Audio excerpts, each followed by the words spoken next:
Hello friends, आप सभी लोगों का स्वागत है हमारे यूट्यूब चैनल पर। तो आज हम पढ़ेंगे फ्यूचर कंटिन्यूअस टेंस का प्रैक्टिस एक्सरसाइज। देखिए दोस्तों, हम इस वीडियो फ्यूचर कंटिन्यूअस टेंस का इसमें हमने रूल भी लिया है और इसमें पहचान भी लिए और इसमें कुछ एग्जाम्पल्स भी लिए हैं जो हम रूल को देखेंगे और एग्जाम्पल्स को भी सॉल्व करेंगे। तो चलिए स्टार्ट करते हैं। सबसे पहले हम फ्यूचर कंटिन्यूअस टेंस का पहचान देखेंगे। इस टेंस के वाक्यों में काम का करना या होना भविष्य काल में पाया जाता है। ऐसे वाक्यों के अंत में रहा होगा, रही होगी, रहा हूँगा, रहे होंगे आते हैं। तो चलिए स्टार्ट करते हैं अफर्मेटिव सेंटेंसेस यानी कि सकारात्मक वाक्य। इसमें रूल है, अंग्रेजी में अनुवाद करते समय आई और वी के साथ शैल बी और अन्य सब्जेक्ट के साथ विल बी लगाकर वर्ब की फर्स्ट फॉर्म में आईएनजी लगाते हैं। यानी कि इसके कहने का मतलब है कि जब हम इसको अंग्रेजी में अनुवाद करते हैं तो आई और वी के साथ किसका प्रयोग करेंगे? शैल बी का। और अन्य सब्जेक्ट यानी कि सी, दे, यू, इसके साथ हम विल बी का प्रयोग करते हैं और वर्ब के फर्स्ट फॉर्म में आईएनजी लगाते हैं। तो चलिए आगे देखते हैं। इसका एग्जाम्पल हम देखेंगे। इसमें पहला एग्जाम्पल है, मैं अपनी किताब पढ़ रहा हूँ। मैं का हो जाएगा आई। जैसा कि हमने रूल में पढ़ा कि आई और वी के साथ हम किसका प्रयोग करते हैं? तो शैल बी का प्रयोग करते हैं। तो हो जाएगा आई शैल बी। उसके बाद पढ़ना इसका क्रिया है। जैसा कि हमने रूल में पढ़ा कि वर्ब का आईएनजी लगता है, यानी कि वर्ब यानी क्रिया, क्रिया में हम आईएनजी जोड़ देंगे। तो इसका क्रिया क्या है? पढ़ना। तो पढ़ना का हो जाएगा रीड, उसमें आईएनजी जोड़ देंगे तो हो जाएगा रीडिंग। अपनी किताब, तो मैं का अपनी के लिए माई लगता है और किताब का हो जाएगा book. I shall be reading my book. चलिए अगला देखते हैं। 2 नंबर दिया है, वे फुटबॉल खेल रहे होंगे। वे का हो जाएगा दे। उसके बाद वे फुटबॉल खेल रहे होंगे, दे के संग हम किसका प्रयोग करते हैं? विल बी का प्रयोग करते हैं। उसके बाद खेल रहे का हो जाएगा playing football. They will be playing football. चलिए अगला देखते हैं। 3 नंबर, वह पाठ याद कर रहा होगा। वह का हो जाएगा ही के संग हम विल बी का प्रयोग करेंगे। उसके बाद याद कर रहा का हो जाएगा लर्निंग द लेसन। पाठ का है तो लेसन का लगाएंगे। He will be learning the lesson. चलिए अगला देखते हैं। 4 नंबर, आगे दिया है 4 नंबर एग्जाम्पल, तुम मेरे नौकर को बुला रहे होगे। तुम का हो जाएगा यू के संग हम विल बी का प्रयोग करेंगे। और देखिए दोस्तों, इसका क्रिया क्या है? बुलाना। जैसा कि हमने पढ़ा कि क्रिया में आईएनजी लगेगा तो हो जाएगा कॉलिंग मेरे नौकर को, यानी कि my servant. You will be calling my servant. चलिए अगला देखते हैं। 5 नंबर, हम तुम्हारे घर आ रहे होंगे। हम का हो जाएगा वी के संग हम शैल बी का प्रयोग करेंगे। उसके बाद आ रहे का हो जाएगा कमिंग टू योर होम। तुम्हारे घर का हो जाएगा योर होम या योर हाउस भी लगा सकते हैं आप।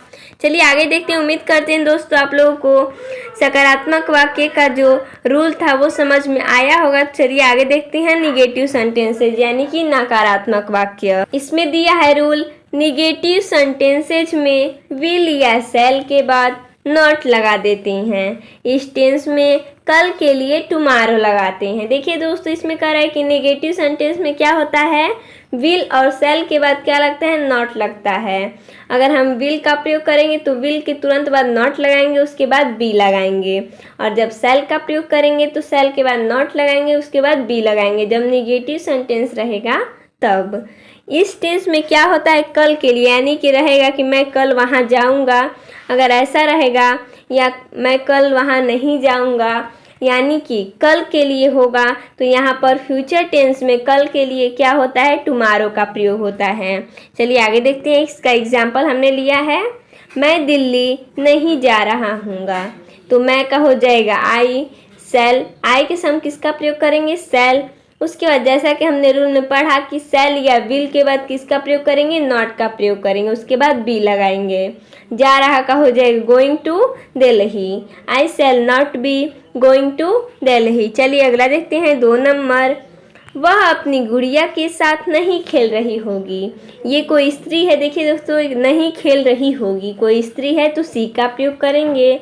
सी विल, उसके बाद नॉट लगाएंगे, नॉट के बाद बी, खेल रही का हो जाएगा प्लेइंग विथ हर डॉल, कर है अपनी गुड़िया के साथ विथ हर डॉल।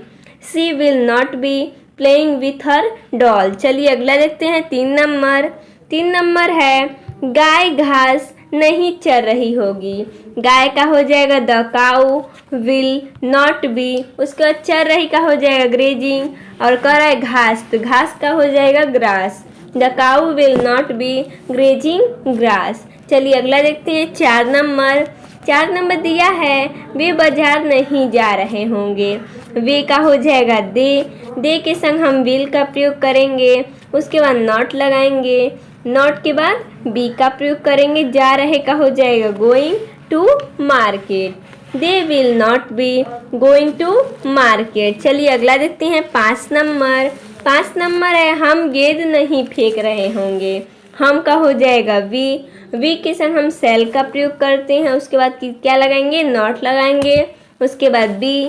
फेंक रहे का हो जाएगा थ्रोइंग अ बॉल, क्या फेंक रहा है, गेंद, तो थ्रोइंग अ बॉल।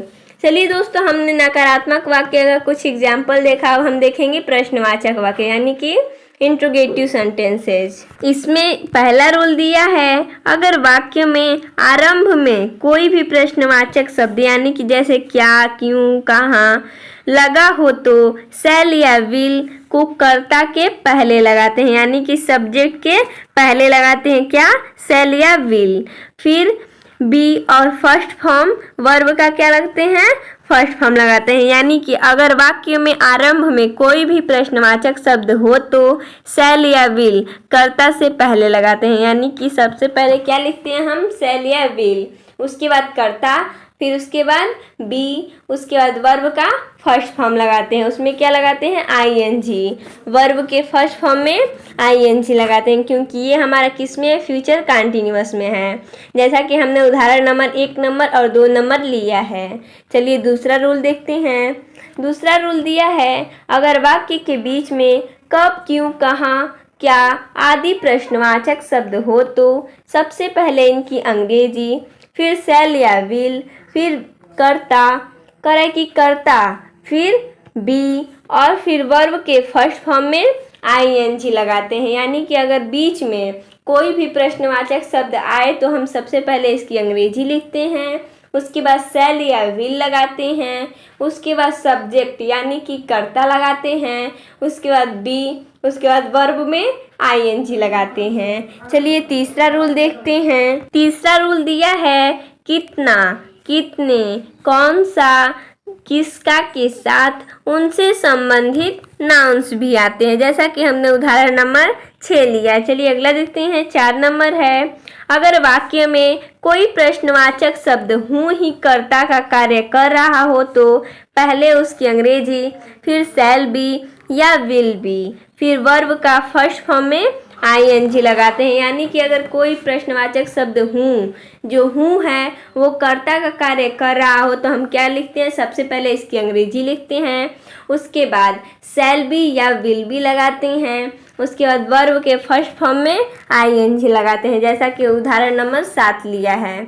चलिए अगला देखते हैं 5 नंबर है इंट्रोगेटिव निगेटिव वाक्य इंट्रोगेटिव अफर्मेटिव सेंटेंसेस की तरह बनाते हैं, केवल कर्ता के बाद बी से पहले नॉट और लगा देते हैं, यानी कि अगर इंट्रोगेटिव निगेटिव यानी कि कोई प्रश्नवाचक शब्द और नहीं दोनों एक ही वाक्य में दे दिया तो हम क्या करते हैं, उसे इंट्रोगेटिव अफर्मेटिव सेंटेंसेस की तरह ही बनाते हैं, केवल क्या करते हैं, कर्ता के बाद बी से पहले नॉट लगा देते हैं, क्या करते हैं, कर्ता के बाद और बी से पहले, यानी कि कर्ता यानी कि हमने ले लिया कर्ता ही के बाद तुरंत क्या लगाएंगे, नॉट लगाएंगे, उसके बाद क्या लगाएंगे, बी लगाएंगे, जैसा कि हमने उदाहरण नंबर 3 नंबर और 5 नंबर लिया है।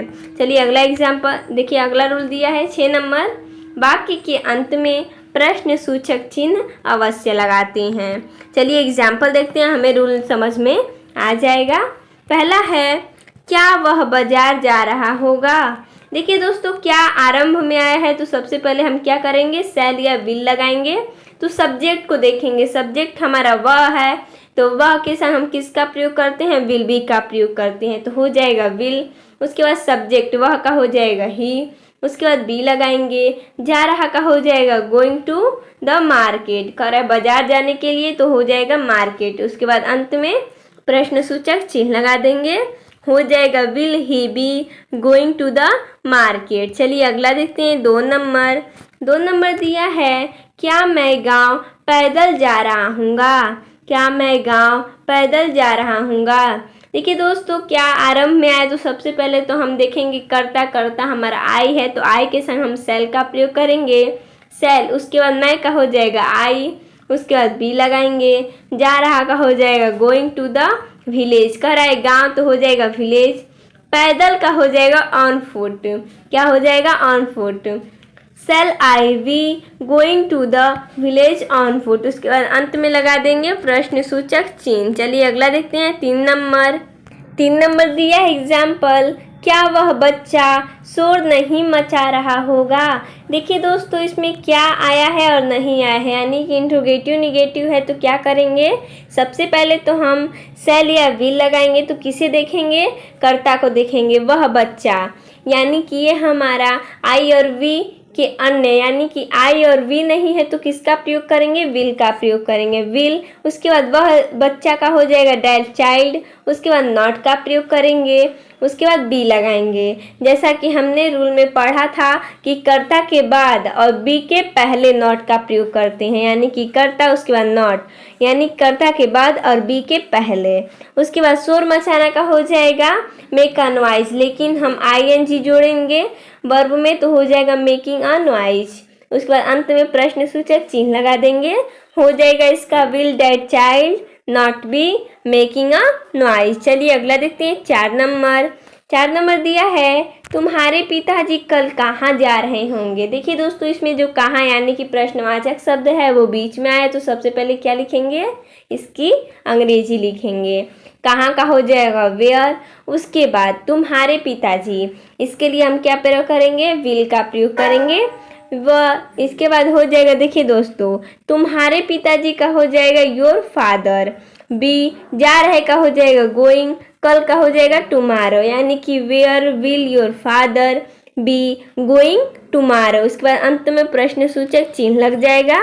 चलिए अगला देखते हैं, वह अपनी किताब क्यों नहीं पढ़ रहा होगा, वह अपनी किताब क्यों नहीं पढ़ रहा होगा, क्यों का हो जाएगा वाई। देखिए वह है यानी कि विल का प्रयोग करेंगे, वाई विल। उसके बाद वह का ही, नहीं है तो नॉट लगाएंगे, उसके बाद बी लगाएंगे, यानी कि सब्जेक्ट के बाद और बी के पहले। पढ़ रहा का हो जाएगा रीडिंग, अपनी किताब, वह के लिए अपनी का हिज लगेगा और किताब का बुक। उसके बाद अंत में प्रश्न सूचक चिन्ह लगा देंगे। चलिए अगला देखते हैं 6 नंबर है। 6 नंबर दिया है, कमरे में कितने लड़के सो रहे होंगे। देखिए दोस्तों, कितने लड़के, यानी कि देखिए दोस्तों, जैसा कि हमने रूल में पढ़ा कितना, कितने, कौन सा ऐसा आता है, तो उसके साथ जो नाउन, जो लड़का है वो नाउन है, जो नाउन होता है उसके साथ लिखा जाता है, यानी कि कितने का हो जाएगा हाउ मेनी, लड़के का बॉयज, हाउ मेनी बॉयज। उसके बाद क्या लगाएंगे, विल का प्रयोग करेंगे, विल बी। उसके बाद सो रहे का हो जाएगा स्लीपिंग, करेक्ट, कमरे में, इन द रूम। उसके बाद अंत में प्रश्न सूचक चिन्ह लगा देंगे, how many boys will be sleeping in the room. चलिए अगला देखते हैं 7 नंबर। मैदान में कौन खेल रहा होगा, मैदान में कौन खेल रहा होगा। देखिए दोस्तों, इसमें जो कौन आया है वो कर्ता का कार्य कर रहा है, जैसा कि हमने रूल में पढ़ा कि अगर कोई भी, यानी कि हूँ जो प्रश्नवाचक शब्द है ये कर्ता का कार्य करता है तो कैसे बनाते हैं, सबसे पहले इसकी अंग्रेजी लिखते हैं, कौन का हो जाएगा हूँ। उसके बाद विल बी या शैल बी का प्रयोग करते हैं, किसका प्रयोग करते हैं, विल बी या शैल बी का प्रयोग करते हैं। तो हम देखेंगे मैदान में कौन खेल रहा होगा, यानी कि हम किसका प्रयोग करेंगे, विल बी का प्रयोग करेंगे, हूँ विल बी। खेल रहा का हो जाएगा प्लेइंग, मैदान में, इन द फील्ड। उसके बाद अंत में प्रश्न सूचक चिन्ह लगा देंगे। आगे दिया है, अब स्कूल कौन आ रहा होगा, अब स्कूल कौन आ रहा होगा। इसमें भी देखिए दोस्तों, जो कौन है वो कर्ता का कार्य कर रहा है, तो कौन का हो जाएगा हूँ, विल बी। आ रहा का हो जाएगा कमिंग, टू स्कूल। करा आपका 9 हो जाएगा यहाँ पर। उसके बाद अंत में प्रश्न सूचक चिन्ह लगा देंगे। Who will be coming to school now. तो दोस्तों हमने इसमें इतना ही एग्जाम्पल लिया था। तो आप लोगों को हमारा ये वीडियो कैसा लगा आप लोग हमें कमेंट करके ज़रूर बताइएगा। अगर आप लोगों ने हमारे पीछे का वीडियो नहीं देखा है तो आप लोग हमारे चैनल के प्लेलिस्ट में जाकर देख सकते हैं। धन्यवाद दोस्तों।